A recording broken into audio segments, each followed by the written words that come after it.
The difference, I think, between, say, winter versus summer moving into the fall is it's more of a 9 to 5 type of workload. We come out, we spend the day, do what we need to do, and we can go home.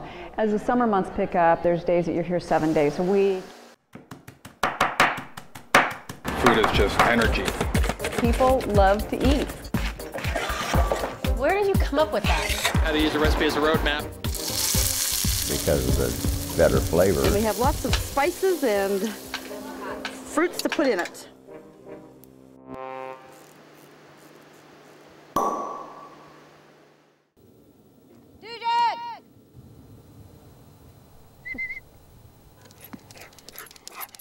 Hi, Pinot Dog. Oh, you've been digging. My name's Lynn Penner-Ash, and I'm winemaker and owner, along with my husband Ron. We created our own brand, Penner-Ash Wine Cellars, in 1998. And in 2002, we formed a partnership with Chris and Tyann Dussin. It's winter here. We're in the Wapato Valley, which is part of the Chehalem Valley in the North Willamette Valley of Oregon. And we're just out here looking at our different vineyard sites, surveying them to see what kind of damage we might have experienced from the most recent rains. So that's our erosion issue right here. And we put a drain in, but it's obvious we thought we were capturing where most of the water drains, but we need to lower this and maybe put a little channel or curtain drain, something to direct it more into the drain itself.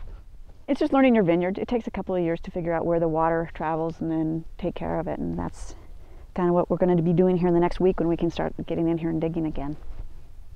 I think people think we just sit around the fire and drink wine all day long, but honestly, January, February, the winter months, there's a lot going on. You know, that's a lot of long days of just cleaning equipment and putting it away. I am Ron Penner-Ash, and this is a second career for me. Good. I love what I do, and I love the idea that we're building this brand. One of the things I do enjoy about being in the cellar is it's very task-oriented. So you've got to organize yourself, and you go from one task to the other. And I'm going to take that rosé off cold stabilization. We're going to take it off a tank that's been cooled down to about 35 degrees and bring it into a warmer tank to prep it for bottling, essentially. It's so pretty in the mouth. And see, that's when we were talking about, Dick was asking about bottling. I just tasted that 04 in the barrel, and I just felt like the texture was there, the intensity of fruit was there. We didn't want to lose anything by barrel aging it more. I think it came together beautifully in the bottle. Come right back and tell you all about it. I think Pinot Noir is the hardest variety of grape to make and do it well. And I like to say, if you've done a great job with Pinot Noir, you're going to have this epiphany and go, oh, this is incredible. But that said, there are those vintages, or I should say, sometimes those barrels that you go downstairs and you taste and you're just like, ah, you know, it's about the worst wine you've ever tasted. People use the term and maybe it's overused, but it's truly the holy grail of wine. Because when you've got a well-made Pinot Noir, it's an experience to have tasting a great Pinot Noir. There you go. How about that side? Excellent. Thank you. Okay. See ya.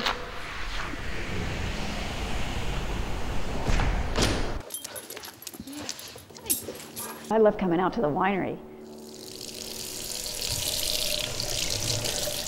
I look forward to going down and checking on your kids as such, checking on the wines downstairs, because wines are a living thing and they evolve constantly and they won't be the same from day to day.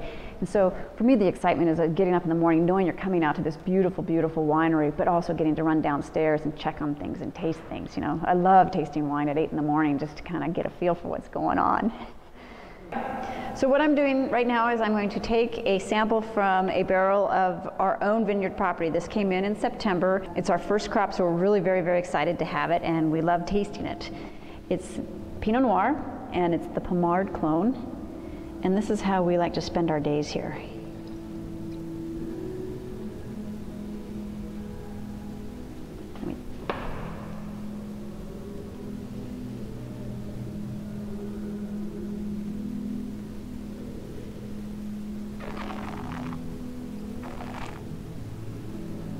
Normally I would spit this out. It's too good to spit out.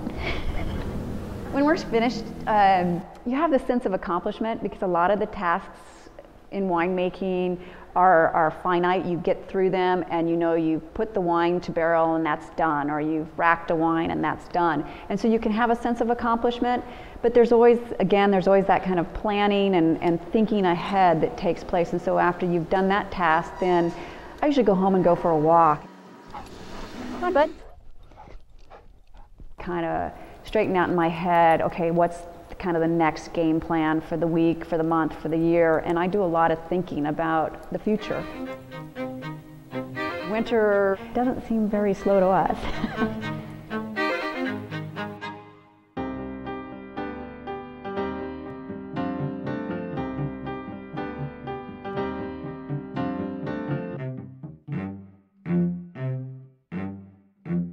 As you look around at our building, all these materials were brought in from very local areas. The slate on the floor is from Washington State. We didn't fly it in from Italy or somewhere extreme. We just brought it down from Washington State.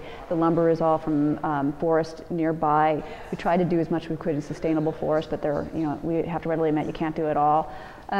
Just really working with what we have here and trying to keep that as low impact as we can. And we don't even turn on lights half the time because of all the windows and the reflective light shelves that we have. We don't need lights a lot of times in the workspaces because it's good enough light to work by. And I'd rather work by natural light than fluorescent light any day. So this is a wine tape that we used to.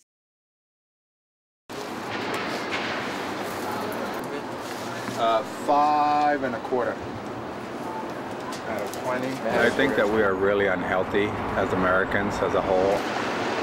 Cool beans. I have the tomatoes on the outside. Yeah. Wrap it up to go? Yeah. Well, not too much. Don't put the foil on. I'm just gonna eat it. Oh, okay. So make it simple. And you look at what we buy. I mean, it's really bad stuff. I don't think we've learned how to eat yet. We eat a lot of processed foods, I think, which is not natural for our bodies. A lot of sugar, pop, and stuff. And so I think we've got a lot to learn about food. I